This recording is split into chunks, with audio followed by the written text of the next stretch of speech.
जितने भी periodic classification हम लोगों ने देखे बच्चों, उनमें हमने देखा कि एलिमेंट्स को हमने जो अरेंज किया है वो एटॉमिक मासेस के इंक्रीजिंग ऑर्डर में अरेंज किया है।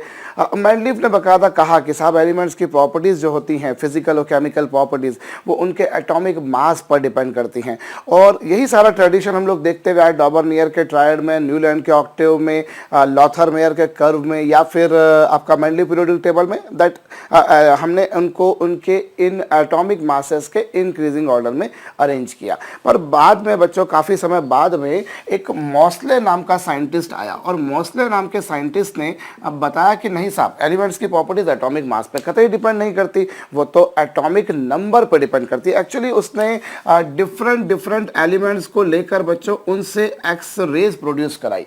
एक्स रेज मेरे ख्याल से आप लोग जानते हैं बच्चों, कोई बोन टूटी है या नहीं टूटी, कोई हड्डी टूटी है या नहीं, उसको जानने के लिए बच्चों हम लोग एक्स रेज का उपयोग किया करते हैं। एक्स रेज का केवल यही एक उपयोग नहीं होता, जनरली हम बोलते हैं एक्सरे निकलवा लेना चाहिए, बट एक्सरे का एक ही उपयोग नहीं होता बच्चों, there are various industrial applications of X-rays.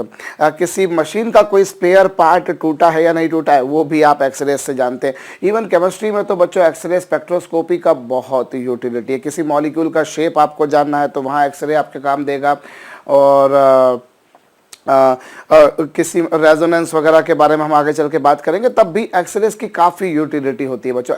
SH chemistry में तो काफ़ी ज़्यादा है, ऑर्गेनिक केमिस्ट्री में खास तौर पे अगर मैं कहूँ तो मोस्ले ने अलग अलग मेटल्स ली, कभी जिंक लिया, कभी कॉपर लिया, कभी टंगस्टन लिया, कभी कोबाल्ट लिया, डिफरेंट मेटल्स उसने यूज़ करी, और उसने देखा कि साहब जो एलिमेंट्स की जो प्रॉपर्टीज़ हैं वो एटॉमिक नंबर पर डिपेंड कर रही हैं। एक्चुअली उसने कुछ कैरेक्टरिस्टिक एक्सरेज देखी थी, आगे चल के आप लोग पढ़ेंगे बच्चों, फिजिक्स में हम लोग पढ़ा करते हैं X ray spectrum, continuous spectrum and characteristic spectrum.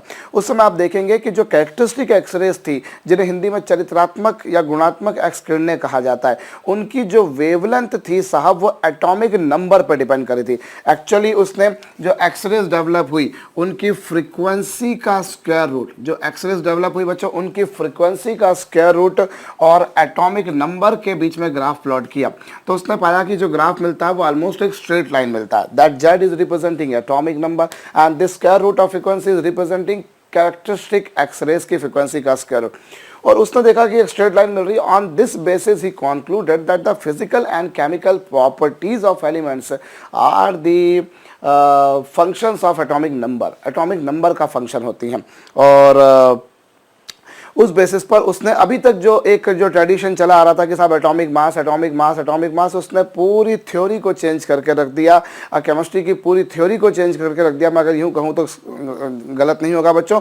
उसने बताया कि साहब एलिमेंट्स की फिजिकल और केमिकल प्रॉपर्टीज़ उनके एटॉमिक नंबर पर डिपेंड करती है, परमाणु क्रमांक पर निर्भर करती है, और इस बात को ही हम बच्चों कहा करते हैं मॉडर्न पीरियोडिक लॉ, आधुनिक आवर्ती नियम इसे हिंदी में कहा जाता है, which was given by Moseley, जो कि मोस्ले ने दिया था।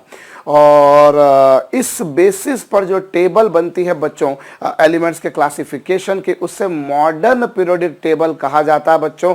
आज के समय में हम जो टेबल पढ़ते हैं बेसिकली आपकी पुस्तकों में जो आपको लिखी हुई मिलती है वो मॉडर्न पीरियोडिक टेबल होती है। तो अब बच्चों हम लोग मॉडर्न पीरियोडिक टेबल के बारे में बात करेंगे।